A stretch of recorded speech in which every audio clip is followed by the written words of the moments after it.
So good evening once again, everyone. My name is Tomislava Rečeva. I work for European Schoolnet, and in this case, I'm representing a project that we are working on, which is called I-LINC. This project is facilitating this webinar tonight. I-LINC is a project which focuses on boosting digital and entrepreneurial skills of young people through teachers and educators. And we try to cooperate a lot with different projects and uh, organizations who are active in the area.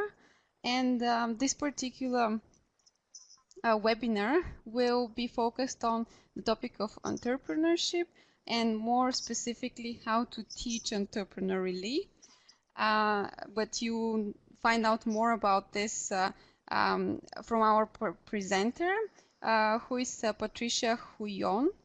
Sorry, Patricia, if I'm not pronouncing it right. Please feel free to correct me. It's correct.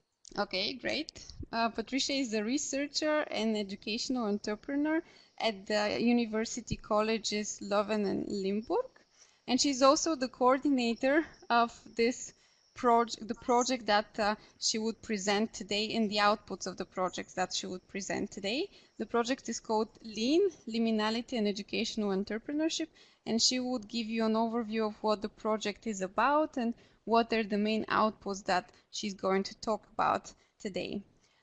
Just a few organizational aspects. So after my short introduction, Patricia will have a presentation of around between 30 and 40 minutes. We invite you to share comments and questions on the chat. I will collect them and then I will address them to Patricia afterwards. So after the presentation, we will have a question and answer session where we would address all the questions you have in the chat. So thank you very much for being very active. Please feel free to share where you come from, what's your interest, what you teach, what's your experience with entrepreneurial education, and all other aspects that you feel important to share.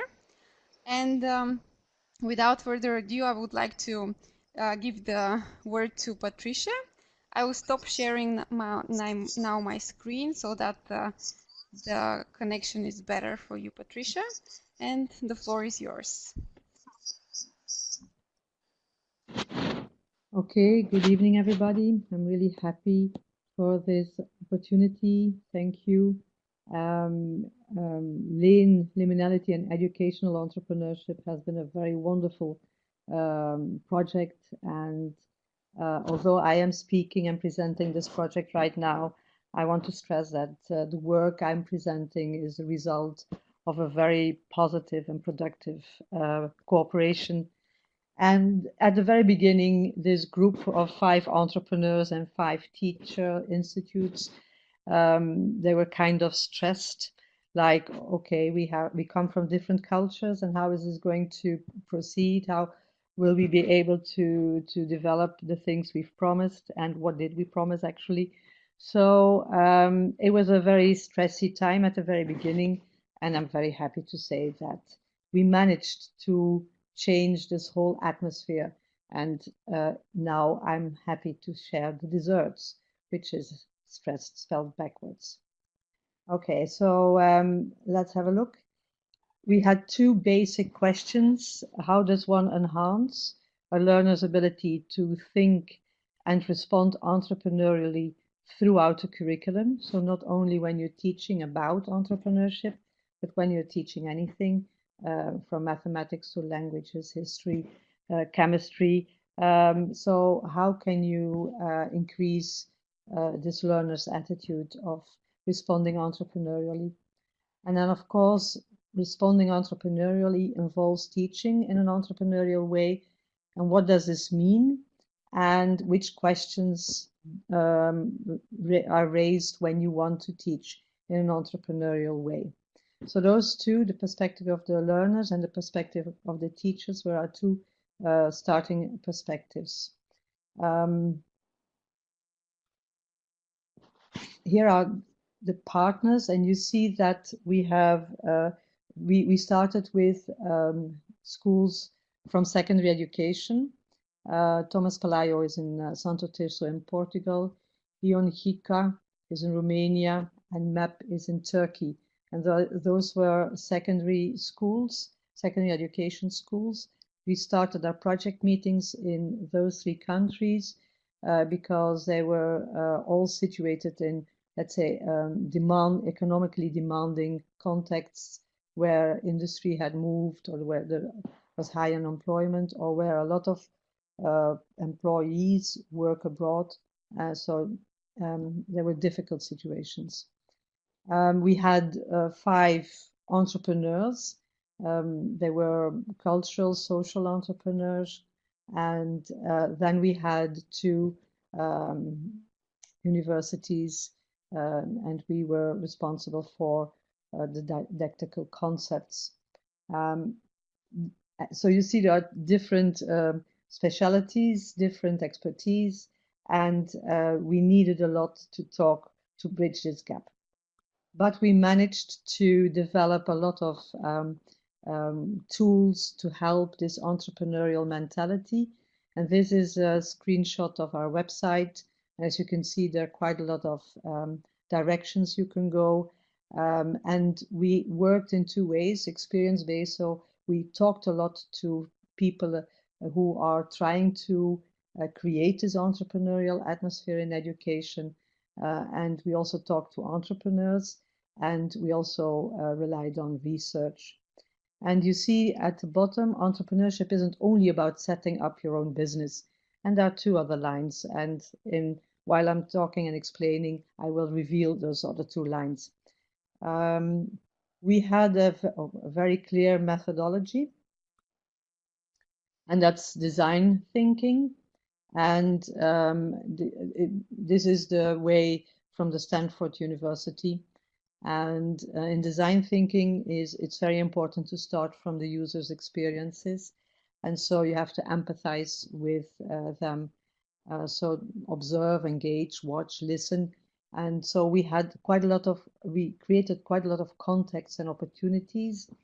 And I'd like to say that the project meeting in itself was a kind of living lab, as we are combining those 2 ways of thinking, of approaching reality or problems or opportunities. And so we used our project meetings not only to discuss what we're about to do, but also to experiment, to experience, and to observe each other, and to talk about the things that seemed odd at the very beginning. So the project meetings were very, very interesting. At the same time, we also organized field research in Portugal, Romania, and Turkey to see to feel the need, the urgency to connect education to the market, the job market, and to meet the challenge of finding new jobs. So that was very important. Then we connected to the teachers to have very good practices and to find out how they defined it. We organized entrepreneurship clubs. I will talk about it a tiny bit later. And then we had a blog where we invited people, the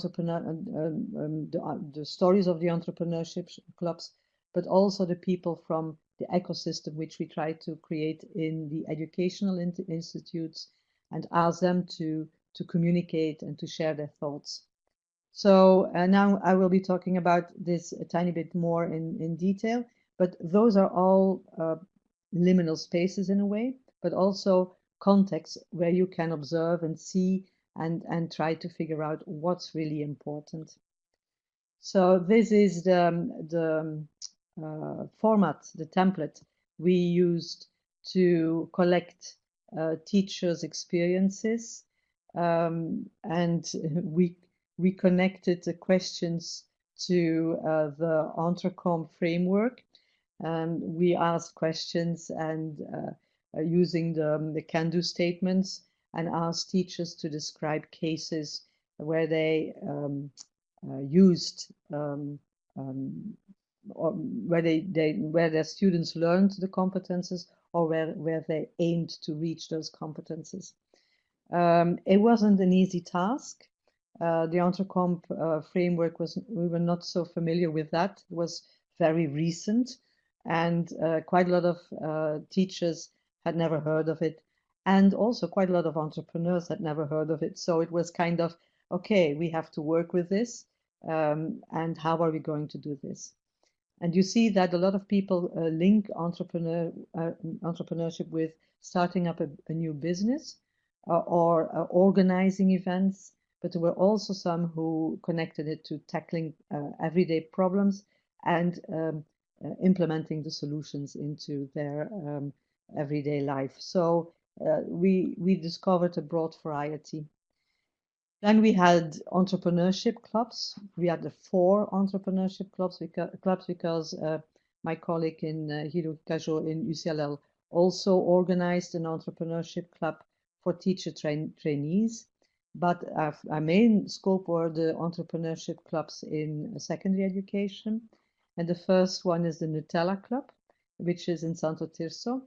And their challenge was how could we use simple things to make another person's day better? So this creation of value for somebody else was very important. And so in this workshop, they challenged us and said, well, then it's Nutella, because Nutella makes my day better. And Nutella became a symbol for all the things that improves the quality of your life. They participated in competitions. They created an app. They did quite a lot of things, but Nutella was a kind of symbol. And you can see the person, because she had to defend her idea. The ideas were voted for, and Nutella won. Argo, and you also see that they worked on the soft skills and the leadership skills. Argo is a Romanian entrepreneurship club. It's from the Golden Fleece legend, and from the very beginning, they situated the learners as the heroes who are about to make a journey that created meaning in their existence. They had a lot of workshops. You can see they were also initiated in design thinking, visual thinking, but also in creative activities, also prototyping. And they created 2 regional and 1 national competition debate. And it was about rhetorics. But they also had to organize everything and to plan and to have time management, to do some volunteer. So it was very, very complex task. And this one, they got an open badge at the end, an open badge of a storyteller. They got peer assessment, but they also got votes from the public. So they had to collect votes to motivate and inspire people to vote for their project. And then the third group is the group from I-LINC. I hope my pronunciation is correct in this case as well. And so they organized a book fair where they created their own books, and then they created a fair where they could sell it. But they also asked, how can you improve the school environment from an environmental point of view? And then they had a kind of visionary exercise where, living in Neptune, how would my life be? And so these were I think the youngest learners, but they were very enthusiastic. And for them, it was also the first time that they had to connect with people from outside Turkey. And the entrepreneurship clubs also connected to each other through Skype meetings. And of course, that was something totally new. So this was the way in which we try to connect to the learners' experiences, to the teachers' experiences, and also to gather feedback from entrepreneurs, so that I could say, yes, this is entrepreneurial. In this case, we see these challenges. Also, the competitive element was there, but it was not. It was a competitive to improve quality. So, and now I'm already kind of revealing some biases, because this idea of an entrepreneur as a money-grabbing person proved to be totally wrong, and it's one of the insights that became more clear during the whole project. So now I'm going to reveal the second and the third sentence of what's on our website. So our challenge, our point of view, and the thing that inspired us and challenged our creativity. And once we realized this, we could envision like this is how we are going to develop what we've promised to develop, and to make it clear what is entrepreneurial learning and teaching. So entrepreneurship isn't only about setting up your own business. That was the first sentence that I'd already revealed, but it's about setting up your own life. And I refer to our colleague from Estonia, Katie Oraf, who said it's not only about defining your job, it's also about defining how you want to live, creating a balance between your life and your job, creating a balance between your family and job and social life and also how I want to raise my young kids. I want to have this entrepreneurial attitude. It's an approach. And it's about creativity, problem solving, taking initiative, and willingness to make mistakes. So it's about the attitude, it's about entrepreneurship in its broad sense. And that was also an eye opener for quite a lot of people. This differentiation between entrepreneurship in a narrow sense, like setting up your business, and the broad sense, like responding entrepreneurially throughout your life. Once we agreed on that, we were able to set up and to start thinking about what we have to do. And of course, once things become clear, you also see that you have to create a change trajectory, because you can't just say, okay, let's move from A to B, but it's just a switch, like a light switch. You have to organize this.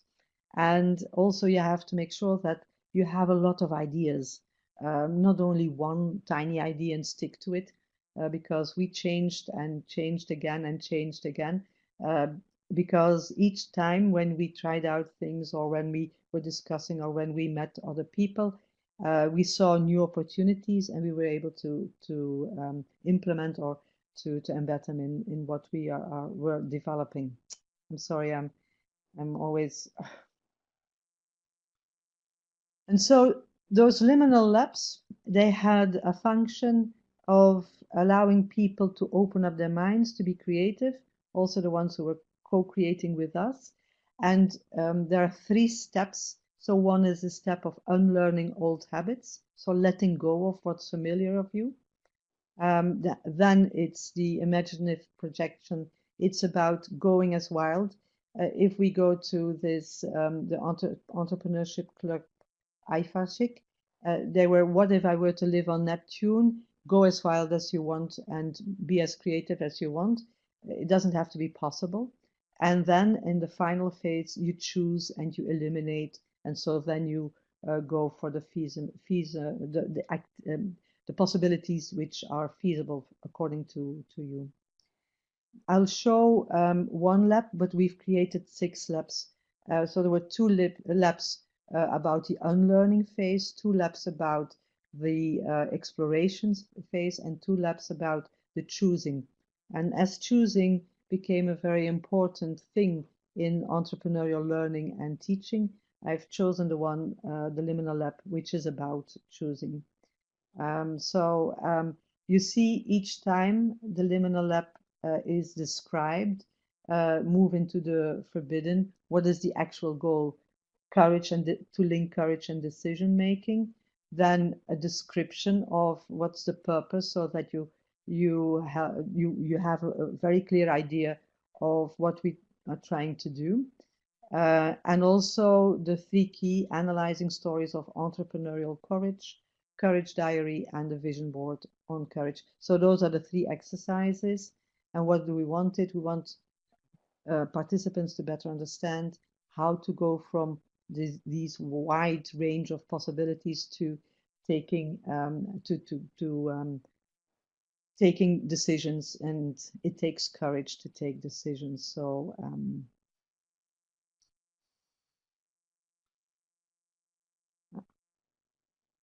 oh, that's a black page.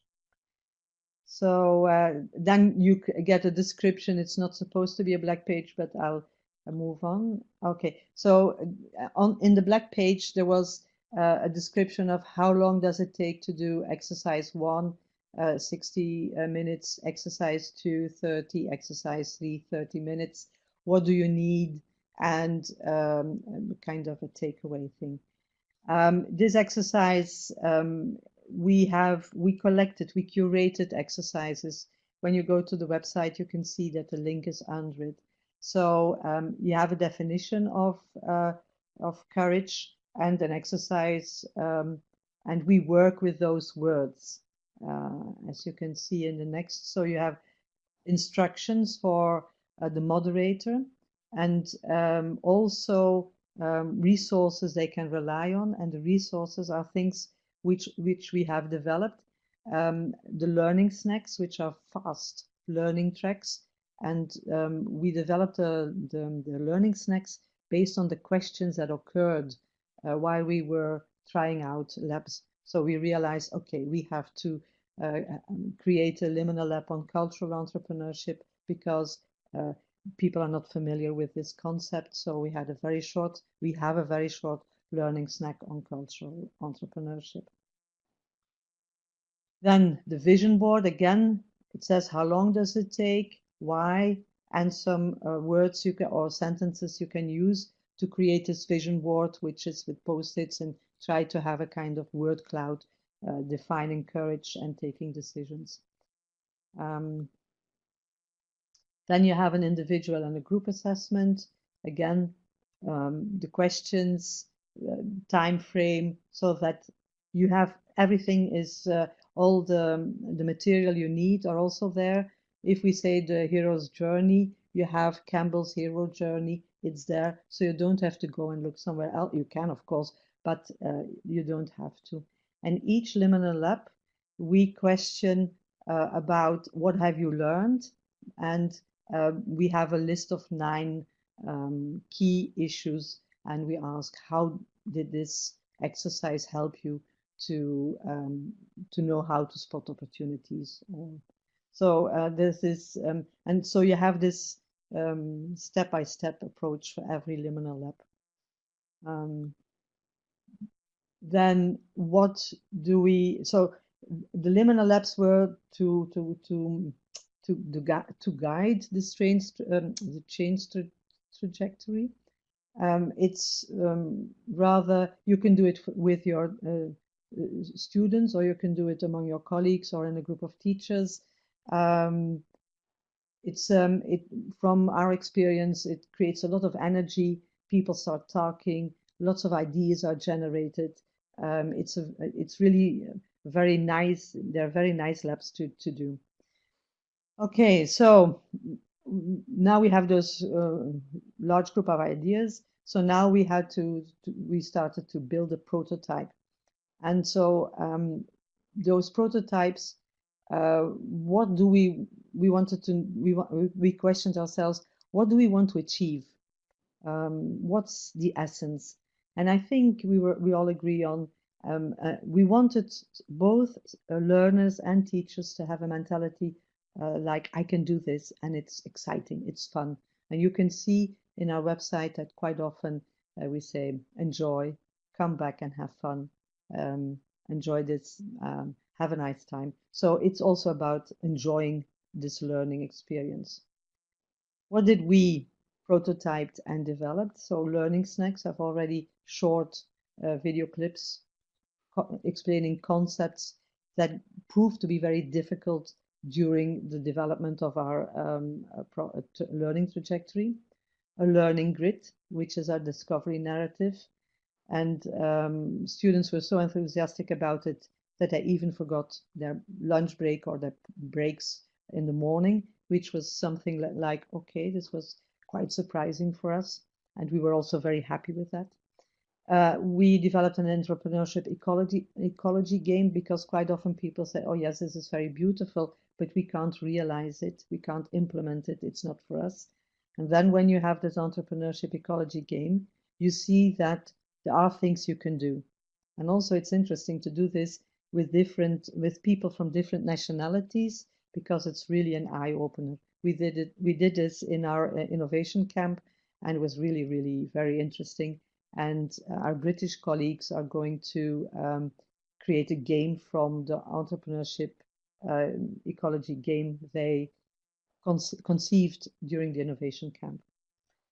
Then we have an entrepreneurship athenaeum, which is a kind of living library where you have books as entrepreneurs and they talk to you. And that was also a huge success. And then the alphabet of entrepreneurial learning and teaching, which is on a more conceptual level and links a conversation in education with what's happening in the job market and what's happening in entrepreneurship education, and links it to the Entrecom framework.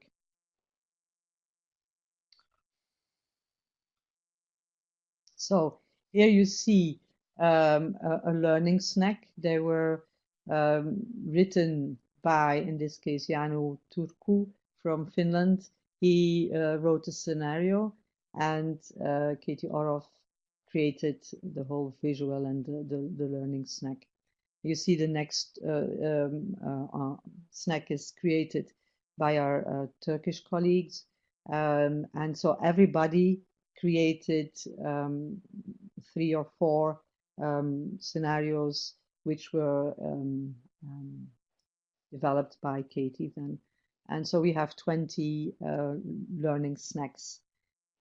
So you see here that what is entrepreneurship in a narrow and a broad sense.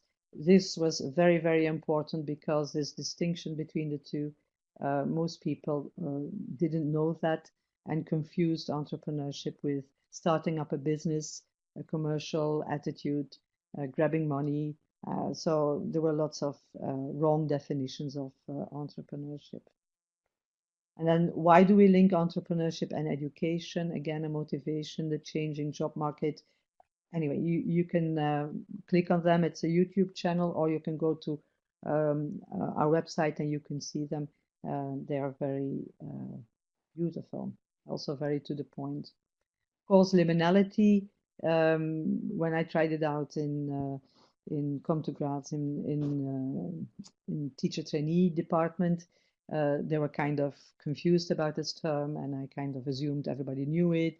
And I was talking liminal, and they said, "Oh, what's going on?" So this was a very, very good exercise, because then we knew we have to be very precise about and be able to explain it so that people can go back to it. So you see, it's developed by our Czech colleagues. So other questions is, what is education? What is educational entrepreneurship, cultural entrepreneurship, community-based entrepreneurship? This was very important, because you open up the range of entrepreneurship, and teachers could more easily connect to cultural entrepreneurship or community-based entrepreneurship. So it's they're easier to connect to. So here are the others. So what does success in educational entrepreneurship mean? Very good one. How to explain the in-betweeners, liminal characters, because to become a liminal person and to be at ease, what does it mean? So we use stories to explain this. How to link the concise Entrecom framework to my educational practice. Yes, that was a very difficult one. And failures are also very important, because in education you're not supposed to fail, and in entrepreneurship or in entrepreneurial learning and teaching, we're ever so happy when we fail, because that's an opportunity to learn new things. And how to change learning environments into educational ecologies, that's also important, and the ecology game works on that. Okay, the second was the learning grid, and you see here, that's the opening screen. They see a screen with symbols and nothing else, And so this is to encourage them to take risks and to dare. And also this kind of, all right, I don't know what's happening. I don't know what the unexpected behind it. What does it mean? The first row explains what you can expect behind the symbol, and the second and the final row, the empty one or the white one, if you want to, is the destination row, and those are the final exercises. And you see the kind of different learning ways we offer. And here's an example. It's an example from Watch. And so here you also see the curating. We used information and existing, this is a TEDx talk, to open up their minds to entrepreneurship education and to discuss entrepreneurial learning and teaching. So you see there's a link, there's a purpose, and then again you get an explanation of the task, what you have to, the spark, what you have to do.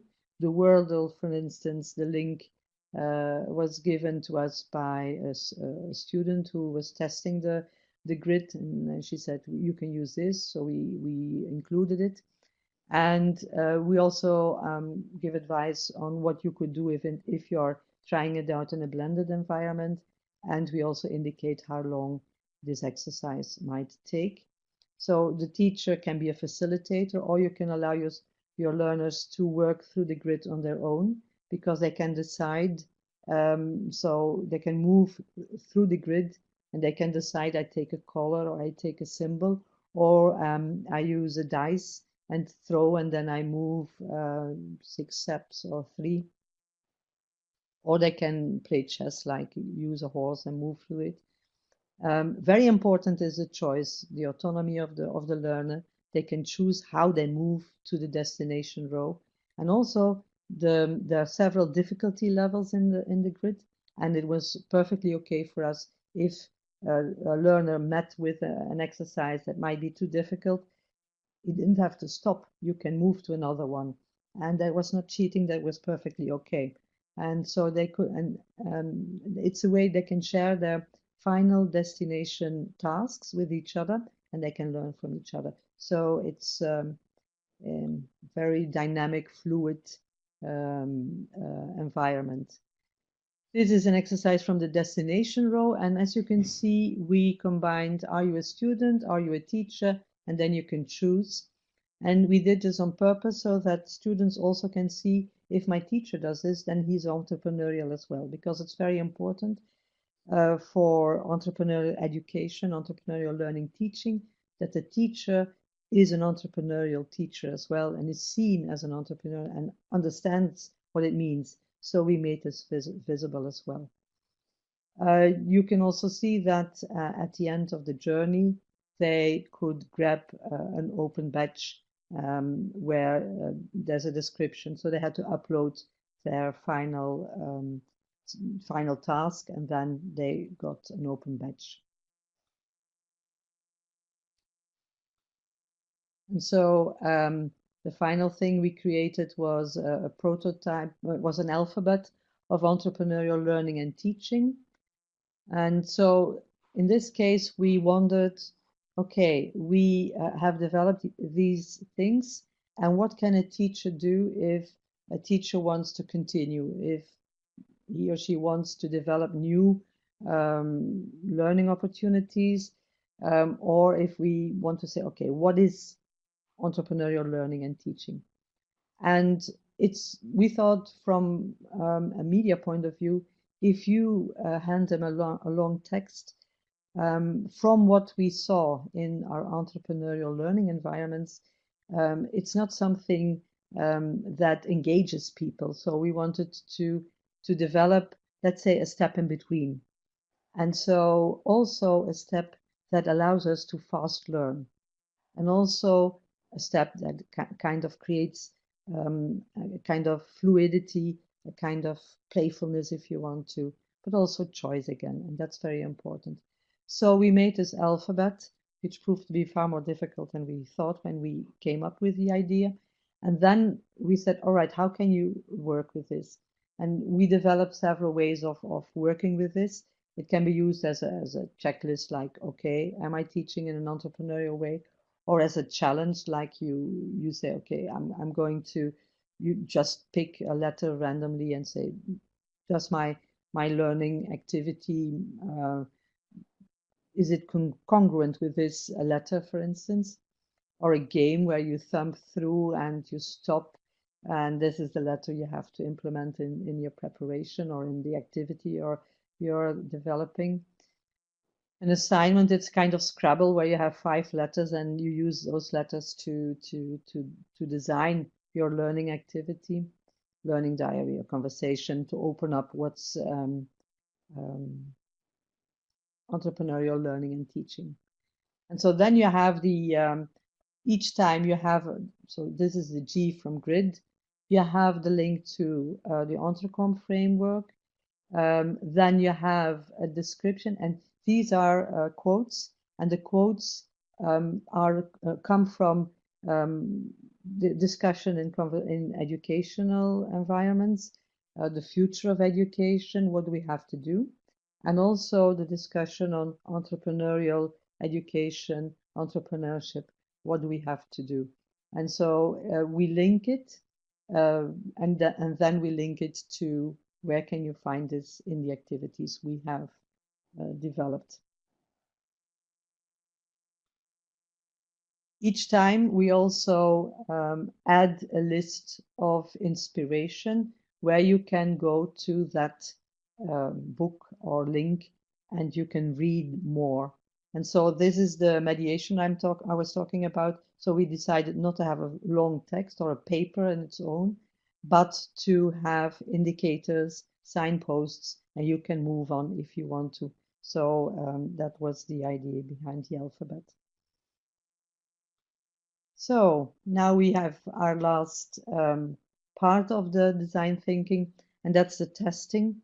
And it's, of course, an iterative cycle because we have been testing throughout the 2 years. From the very beginning, when we only had 1 or 2 liminal labs, we tried them out. When we only had 1 or 2 rows of the grid, we tried them out. When we only had a few liminal snacks. So each time we tried and then improved, tried, improved. That's how it worked.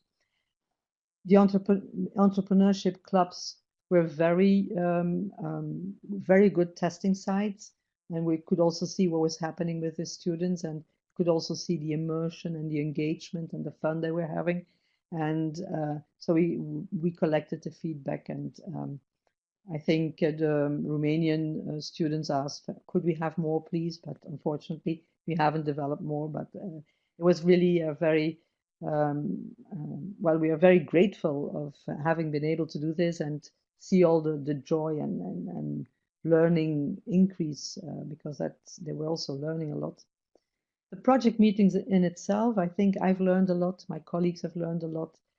We also tested and tried out liminal labs in the Czech Republic at University of Olomouc. So we tried, and we were the guinea pigs, if you want to, the first ones. We went to teacher training departments outside our consortium. We organized an innovation camp where people from our team, where colleagues from our institutes were invited, and colleagues from the entrepreneurs were invited. And we had a spectacular innovation camp. It was really very, very good in Budapest. And it was also very well organized by our Hungarian colleague, of course. We had the LEEN conference in London, where we had a lot of positive responses and quite a lot of ideas to continue working. So to continue testing, but also based on those tests, we see new possibilities. Our Portuguese colleagues are moving on in an in-service training. And then we've already done some presentations at conferences, and there are still some presentations which might happen. So this is a continuous way of testing, trying out, improving, seeing what happens, and then you detect or spot new opportunities. Here you see some well, I wanted to say happy faces. You see also the hero's journey. You see the origami. So you see people discussing, trying out, having a lot of fun. We also created a documentary, which is on the website. And this documentary is a film in which we discuss how we proceeded. It's made by our British colleagues, Shared Enterprise, and it starts from the very beginning. Of course, it starts from the very beginning. Also, how ambitious it seemed to the evaluator, how scary it was. You can see that as well. And then you see how we move on and all the things we did, and you hear people who participated in the innovation camp. You hear, of course, my lovely colleagues in the consortium, and how we worked through this, and how much fun it is. Of course, the final test is in future, and because that's what we aim to do, to empower our learners and our teachers to find their way in the future.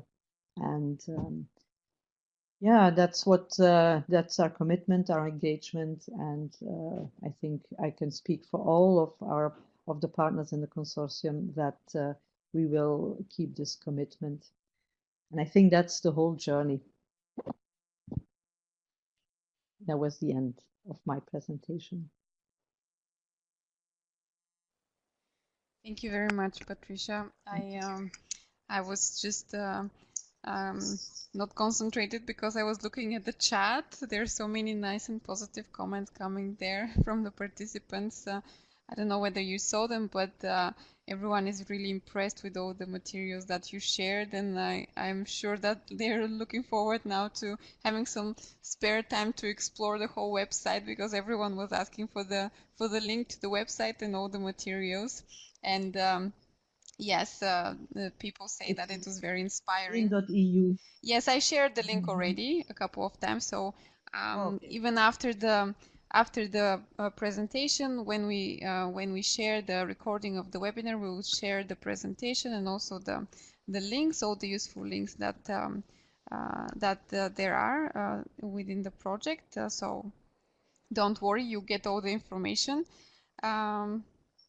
Yeah, we have here Sung Yu saying that this is full of great works and full of participation and creativity. So thank you, Patricia, for this really nice presentation. We had so far a few questions only, mainly positive comments and feedback so far. One question came from actually Sung Yu. She was asking if you could explain a bit more about Argo and what it means. I guess it's about the legend, because not everyone is familiar with that. That was the first question that appeared Yes, in it's the chat. yes, it's the golden fleece apparently, and the Argonauts are the ones who help the protagonist to find his challenge. I have to say, it's not my legend. I mean, it's not my entrepreneurship club, but it's about the students empowering to find the golden fleece, the thing that brings happiness, well-being, and success. That's what I understand from it. But you can check it, because I checked it, but now it's a legend I wasn't too familiar with. But my Romanian colleague can explain it to you. I'm sorry, I No should have problem. reread No it. problem. It's okay. Sungyu is saying thank you. Yeah, Maria here is saying that we need more time to reflect on all these activities and maybe ask question afterwards. Actually, I wanted to share some information regarding this, because we have agreed with Patricia that she would be available within the entrepreneurial teachers community of I-LINC to respond to questions and to participate in the discussions that are going on there. So please, if you have any questions or if you have any feedback for her or comments, feel free to share them within the community, and Patricia will be there to respond to questions and to discuss with you even further. I'm sure that she will be happy to get some feedback from you. So feel free to explore all the activities and outputs that she shared, and share your experience afterwards.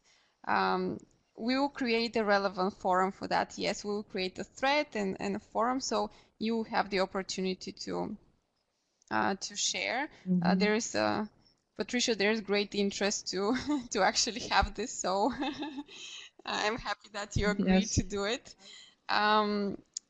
I'm happy. Yes, it's indeed a lot of different outputs, so everyone has to see how they're relevant for their own experience. And there was one question more on the project side so far regarding the number of partners, because actually this project looks like it has a great scope, and I don't know how many partners I counted, maybe 2 or 3 from 3 countries, but it seemed like you've done an amazing job within a team which is not that big in the end. Am I right? Or No, we were 10. 10, okay. So there were 10 partners, yes. And so we had secondary education in Portugal, in Romania, and in Turkey. Those were 3 secondary education schools. Then we had 5 entrepreneurs from Estonia, from Finland, from Hungary, from the Netherlands. Oh dear, oh dear, oh dear. Oh, and the 5th one is, well, and then there were 2 from the Czech Republic and Belgium, who they were higher education. So, and now what's the 5th? Oh dear, that's embarrassing. That's okay. It's a long list anyway, so it's normal too. And we worked a lot. I can vouch for all my colleagues in the team. Once we were inspired by our point of view, we knew where we were heading for, and yeah, everybody worked a lot. For instance, the entrepreneurship clubs, they convened every 2 weeks, but quite often they worked outside the official hours. So there were Wednesday afternoons or after class activities, extracurricular activities. And I know in Portugal, for instance, they organized an entrepreneurship club during a holiday week, and an enormous amount of students participated in that activity, even though they had a holiday. So people were really committed, and because the urgency was also there, we knew we had to do something. Yeah. So maybe I have a question related to that, because you said that there is a lot of enthusiasm and responsiveness from everyone who participated, but did you also meet any challenges? Any lack of responsiveness and enthusiasm, let's say, any reservations from teachers that you met saying that no, we can't actually do that within our subject or our project? Can you share some insights from that perspective? yes, of course. We had at the very beginning, that's why I started with stressed and dessert, and I probably only talked about the desserts, which tells more about me, of course. But the stress at the very beginning, it was as if we spoke different languages. It was very strange. We used the same words, but we were talking about different things. And also the approach. So that caused a bit of friction at the very beginning. You can also hear it and see it when you see our documentary. It's referred to in a very British and nice way, of course, but it was there. So I think as we were the first to experience, we could use this experience to kind of understand what was happening with other teachers and learners. We did get kind of, let's say, exasperation of teachers saying, I so want to work with this, I so want to work in this way. Unfortunately, I have this lesson plan. Unfortunately, I have to stick to hours. Unfortunately, we are very content-based or topic-focused, and it's all about crossing the curriculum. All the entrepreneurship clubs didn't work in one subject. It was a combination of people who taught chemistry, mathematics, languages, and they worked together. So, and the traditional educational structure made it sometimes very difficult, and people kept saying this, like, yeah, we need to find a way to work with that. There was a recurring, let's say, it's not a complaint, it was a reflection, more like, I want to work like this. How am I going to do this in the context in which I'm working? And actually, we are in the process of writing a project about that as well, because we think that's a very, very relevant issue. Yes, indeed. Yeah, it will be very interesting to see the follow-up then on this with this new project. Mm-hmm. And Mm-hmm. is there, I wanted to ask also, since I'm only receiving right now very positive comments in the chat, I will ask my questions. If anyone has any other questions, please share them in the chat or afterwards in the community. So my question was related to the exchange between teachers. Was there any exchange and communication between different teachers across countries facilitated, or that was a bit too difficult to arrange within the scope of the project? Because I guess sometimes even the context is different, and sharing experiences, it's also nice to see and compare in a way, to see examples. Yes, we have a Facebook group, and there you can see the things teachers in different nations did, but also the teachers communicated through Skype. They linked the Turkish students and teachers to the Portuguese, and so they exchanged what they were doing and how they proceeded, and their experiences and reflections. Okay. And that was also a very popular idea. Of course, in the conference, there were a lot of teachers there, and there was also a lot of communication, and a lot of people asked for more information. I know an Hungarian teacher or lecturer from the sorry, from the University of Budapest is going to use all material, and in Vienna, there's a group who are willing to work with it. So there were quite a lot of people who said we need to cooperate, and we are going to implement this material. So there's a lot of talk about it, and a lot of people ask for our materials. And of course, we can also have this international week where we can go and teach what we have been developing. And in Flanders, if I can say this, next year, we will teach parts of it in our international weeks as well. So there's a lot of demand, a lot of people ask for more information, or yeah. It's also very, it's a fun, most there are exercises, and it's a very fun way of learning, although you're learning about entrepreneurial learning and teaching, and also about entrepreneurship, the content of entrepreneurship, what does it mean? But it's in a, yeah. I have one. Yeah, I see translate the, yes, it's translated, the alphabet is translated, yes, in all the languages of the consortium. Actually, Maria is asking, can we translate and use in our school? So basically, yes. each teacher to translate in the relevant language and to use the activities. Yeah, sure. I'm more than happy to.